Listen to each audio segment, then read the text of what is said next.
Hi friends, I am here to give the 9 and 10 month update. The 20th is going to be my 10 months, which is only 10 days away. So I got a little bit behind and I figured I'd just combine into one video for you guys. So we'll just kind of run through the list just like before. And again, just as a preamble to this video, these videos are intended for people that are doing research for their own surgeries.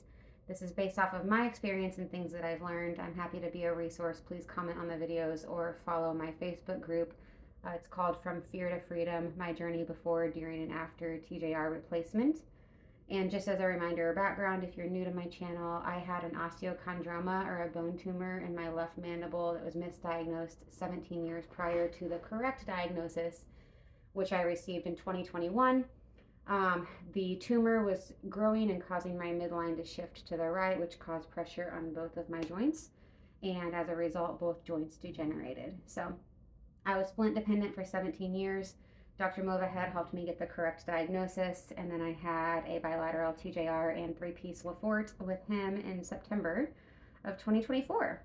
So here we are. I'll jump right in with pain. So I feel like up until about 6 weeks ago, I was invincible. Nothing was hurting me. I was doing things I haven't been doing for 17 years without pain.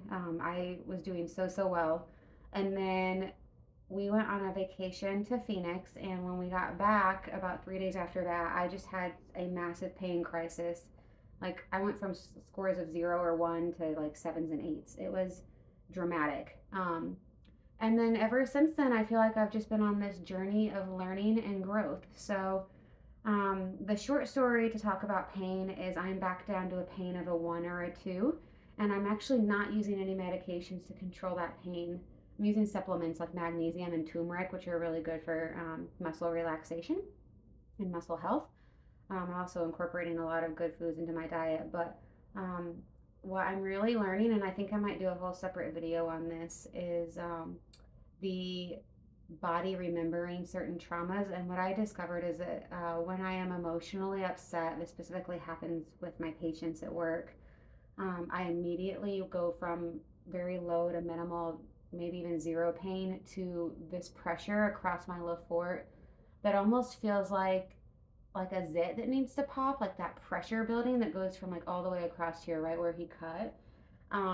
And then it kind of radiates into my temporalis muscle, which is the one that goes up across the top of your head, and then my jaw muscle down here.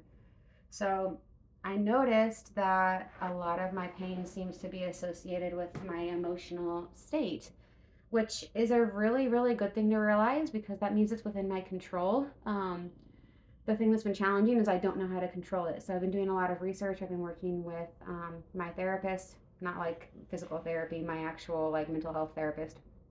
Um, and then you doing a lot of meditation. My favorite app is called Insight Timer. And what I learned actually through a chat GPT conversation was that after serious head surgery, especially a Lefort, your nerves are like hyper overreactive, specifically your vagus nerve and your trigeminal nerve. And so a lot of the exercises that I'm doing now and the modalities I'm trying to help with pain management are actually about calming down my nervous system. I do believe I'm going to do a whole separate video on that because I'm learning a lot and it's absolutely fascinating. I'm getting like PowerPoint presentations from my therapist that I'm learning from, and then I found some very helpful meditations on Insight Timer and some tools, tips, and tricks that I didn't realize. And what I really want to point out here is I almost was undermining my pain because I felt like it was all in my head and it wasn't legitimate like physiological pain or like in my body pain. And what I've learned through this process is that it's an actual response of the nerves in your head reacting to trauma, and that is part of the healing process. So I want to make another video with tools on how to manage that. But I am not taking any more pain medications. If I do need stuff, I take ibuprofen, but I haven't taken ibuprofen in weeks at this point. So regarding my rehab schedule, I am not doing physical therapy anymore. I'm doing myofunctional therapy now every 2 or 3 weeks, sometimes every month. And that right now we're really working on your tongue position and the strength of your tongue in your mouth, because right now my tongue is still sitting too far back in my mouth.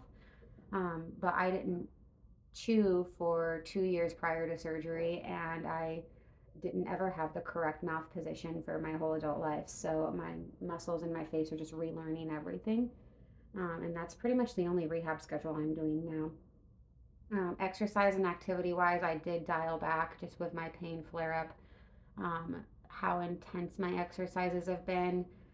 It's been really challenging to listen to my body and hear what it needs and give it grace when it is telling me that it needs something. So, less intense cardio exercises. I do still promote cardio if you can do it because it increases your circulation and not only your circulatory system but also your lymphatic system, which helps with inflammation. And it also does release good endorphins, which helps with mental and emotional health as well.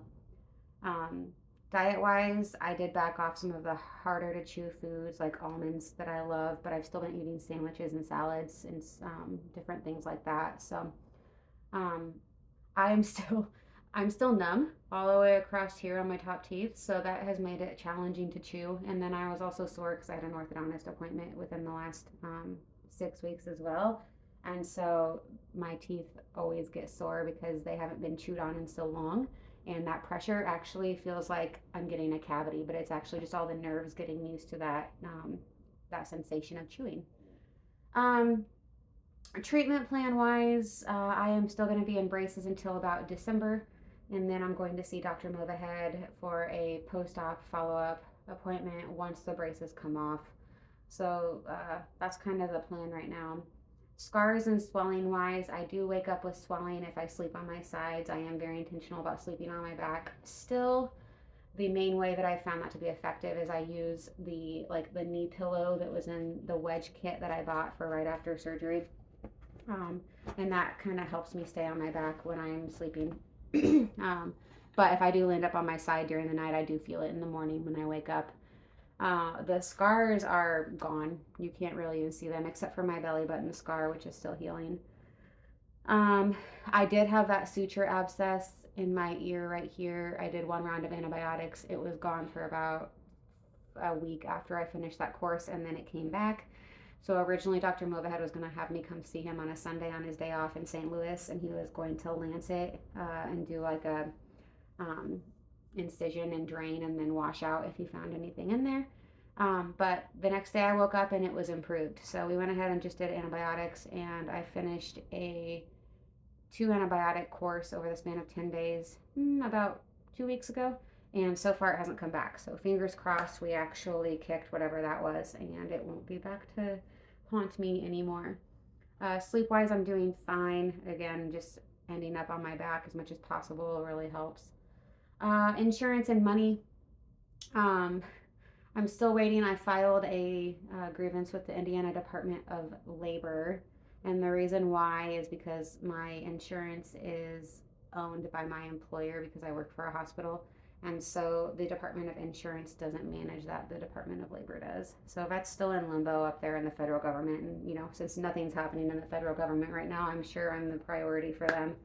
Um, the grievance is for an additional $5,000. So I'll keep you in the loop. I did just get a bill for $2,000 from my physical therapy because when 2025 rolled over into the new year, I had to meet my out-of-pocket maximum again. So I have had some questions about how I got physical therapy covered through my insurance, and I believe I've heard that physical therapists need to code the treatments under neck pain, which is valid, it is there.